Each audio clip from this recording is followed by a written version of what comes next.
Training and development isn't just a task on HR's to-do list. It is literally how HR delivers on all of its goals: retention, engagement, performance, pipeline. But in so many organizations, HR sets the strategic people agenda and L&D gets looped in later. Hopefully. Which means that the people tasked with building the capabilities the business needs wasn't even part of the conversation where those decisions were being made in terms of what skills to build. So if you have ever felt that L&D could be so much more if only we were brought into the conversation earlier, well, this episode's for you. In this video, we are going deep into how to align HR goals with L&D initiatives. And now I'm not going to talk theory here. I am going to go super practical because HR is under pressure right now. They're dealing with hybrid work challenges, skill shortages, higher retention than ever, AI disruption. And so if L&D is sitting on the sidelines, we are not helping. So I am walking you through 4 scenarios that HR is facing right now. It goes through what's being asked of them, what they're struggling with and the challenges they're facing, and then how learning and development can practically partner with HR to solve these for the business. And make sure you stick around because at the end, I'm going to take you through the agenda that I use for my first alignment meeting with HR. Okay, let's get into it. Part 1 quickly covers why this disconnect continues. We need to talk about the gap because it's real and it's costing us. It's costing both of us. HR sets the direction. They define goals for retention and performance and succession planning, and then they're expected to, figure it out, run with it. Meanwhile, L&D's over here designing programs, developing courses, facilitating workshops, sometimes with no line of sight as to why these initiatives are even necessary and what impact they're supposed to have. It's like we're building a bridge, but without any foresight into where this bridge needs to take us. And to be fair, most organizations were and still are built like this. HR and L&D operate in parallel. Think of them as cousins, distant cousins, where they're really supposed to be siblings. HR handled the people stuff, L&D handled the training stuff. Separate systems, separate strategies, separate languages. But today's business challenges do not fall into neat boxes. Turnover isn't just an HR problem. It's got a lot to do with how people feel about their development, about their growth at the company. Leadership gaps, they're not just about succession planning.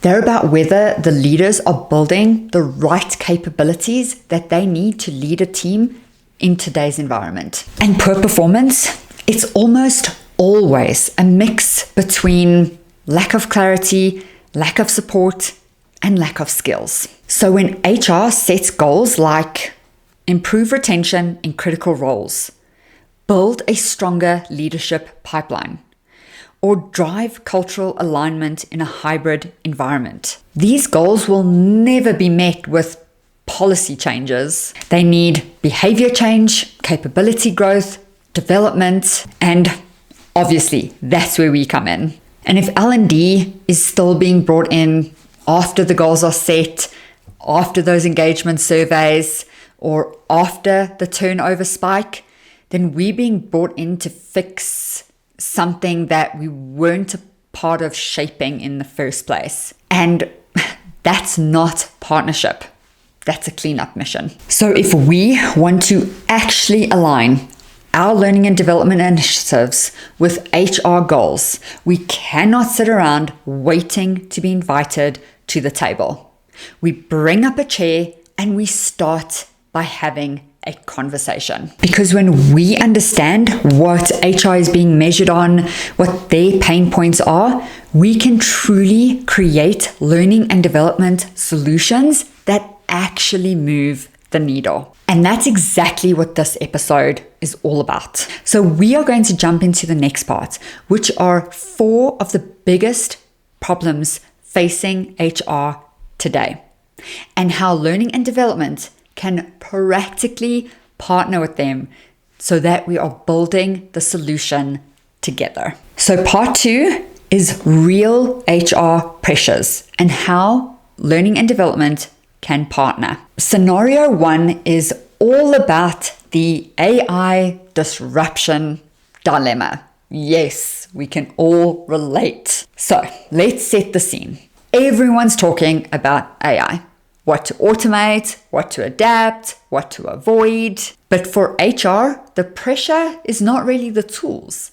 The pressure is the people. They are being asked to figure out what skills are becoming irrelevant. They need to know what roles are changing or disappearing completely. They're thinking about how their people can build skills quickly or shift direction immediately without burning them out or overwhelming them. And when the future is coming faster than anyone can predict, how do we avoid our people panicking? And according to Deloitte, the gap between business strategy and workforce skills is only becoming bigger. And most HR teams don't feel equipped to define what's needed. Never mind build it. So here's how we partner and not just support, because L&D needs to step in, not with just a course or a campaign, but with direction. Start by getting in the room early. Don't wait for a training request. Sit down with HR and talk about which parts of the business are likely to be impacted by AI. Is it customer service roles, operations, mid-level leadership? Our job is to help them name the shift, because until they do, there's no way to support it. Second is to translate those shifts into capabilities, and not job titles, not systems training, but capabilities. Things like systems thinking, decision making in uncertain environments, judgment in using AI tools, critical thinking, resilience, learning agility. These are the muscles we need to build across the business. And 3, co-create a business-wide capability plan. And I mean wide. If we know what roles are evolving and what the new expectations will be, we can map where to build from within and where we'll still need to hire. That's where learning and development becomes central to workforce strategy. This isn't about AI literacy. This is about building workforce readiness together. L&D cannot do it alone, and HR cannot run it alone. But if we bring those pieces together, we can help the organization move forward better with confidence and without fear. Moving on to scenario 2, hybrid work and the loneliness epidemic.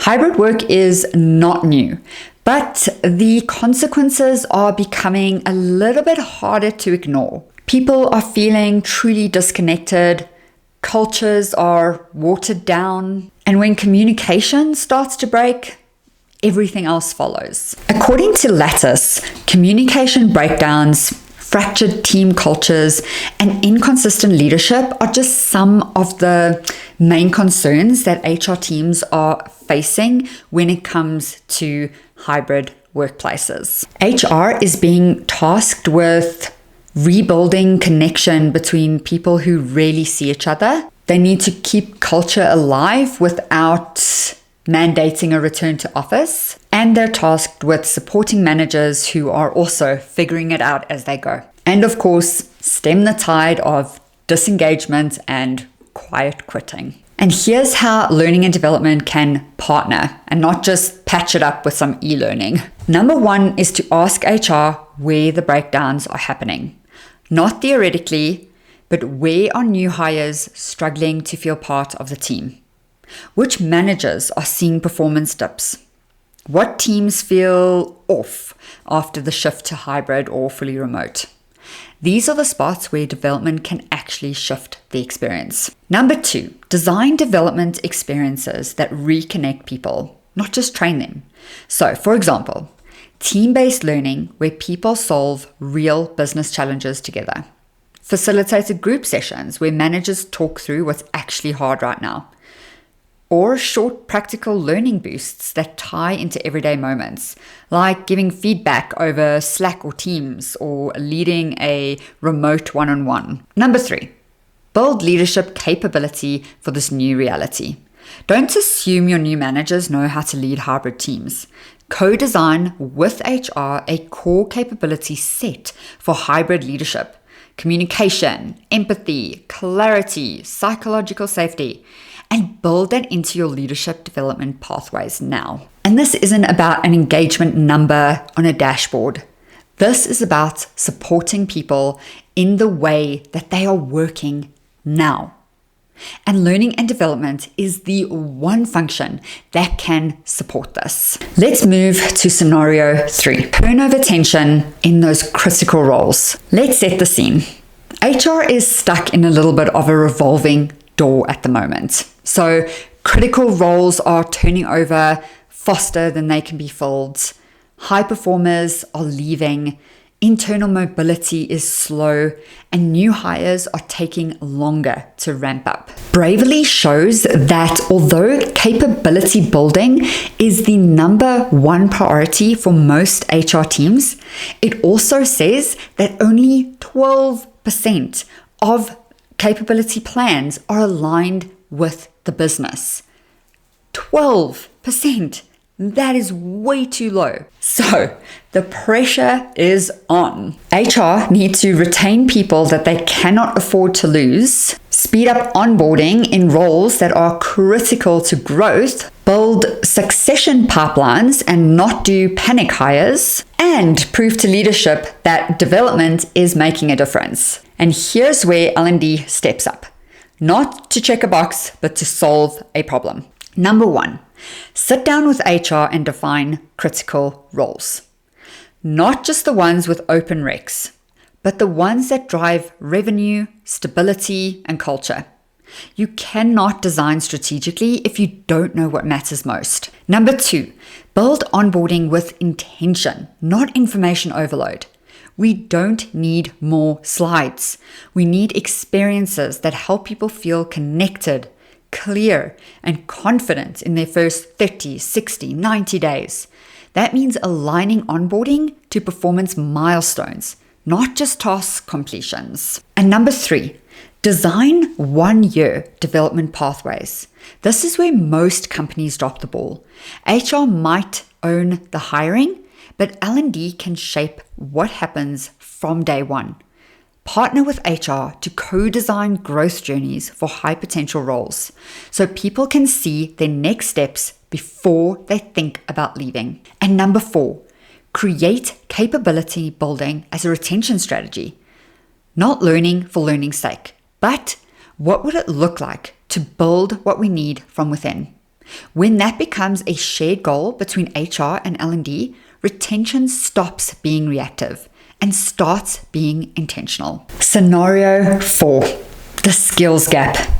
What everyone sees, but no one owns. Let's set the scene. Every HR leader knows that the skills they have in their organization today are not going to be enough for the organization coming tomorrow. Here is one of the most scariest stats. The World Economic Forum reports that 44% of people's core capabilities will need to shift by, and you might think like 2040, 2050. No, I'm going to say this again.